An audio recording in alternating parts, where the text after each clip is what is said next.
राजस्थान के सरकारी हॉस्पिटल से एक ऐसा खौफनाक सच सामने आया है जिसने पूरे देश के मेडिकल सिस्टम पर बड़े सवाल खड़े कर दिए हैं। सिर्फ एक गलत सप्लाई और 5 महिलाओं की जान चली गई।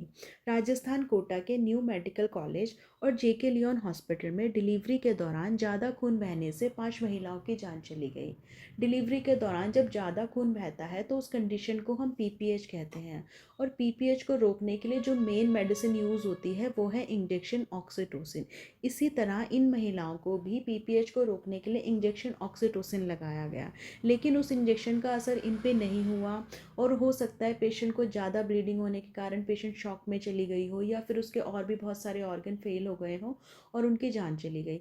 इस बात की अभी पुष्टि नहीं हो पाई है कि पेशेंट की जान कैसे गई है, इस पे अभी जांच चल रही है। लेकिन इन महिलाओं की डेथ के बाद हॉस्पिटल में हंगामा हो गया, जांच की मांग उठी, और जिसके लिए दिल्ली एम्स से टीम आई जांच करने के लिए। और जांच करने पर पता चला कि उन इंजेक्शन में से उनका मेन कंटेंट ऑक्सीटोसिन ही गायब था। एम्पुल में सिर्फ पानी भरा हुआ था। इसके बाद राजस्थान की ड्रग कंट्रोल टीम ने भी 10 दिनों तक लगातार इंजेक्शन ऑक्सीटोसिन की जांच की, और उस लेबॉर्ट्री के सैंपल की भी जांच जहाँ से वो मेडिसिन हॉस्पिटल्स में सप्लाई हुई थी। उस लेबॉर्ट्री का नाम है जैक्सन लेबॉर्ट्री, जो कि अमृतसर में है। उस लेबॉर्ट्री के सैंपल भी फेल हो गए, और जांच में ये भी पता चला कि इस बैच की सप्लाई सिर्फ राजस्थान में ही नहीं बल्कि दिल्ली, एमपी, इंदौर और यूपी के गोंडा डिस्ट्रिक्ट तक में हुई थी।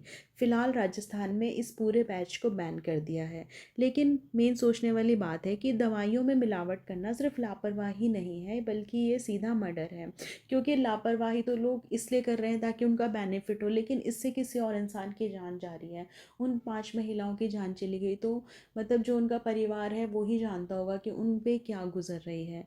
तो कमेंट सेक्शन में अपनी राय ज़रूर दें कि किस तरीके से हम अपने पूरे मेडिकल सिस्टम में बदलाव कर सकते हैं, या उनको प्रॉपर मॉनिटरिंग कर सकते हैं ताकि उनमें किसी तरह की मिलावट ना हो। कोई क्यूआर कोड बनाया जा सके जो बताए कि ये मेडिसिन असली है या नकली है, तो ताकि इस तरीके से इन महिलाओं की तरह बाकी महिलाओं की जान ना जाए या किसी और की भी जान ना जाए।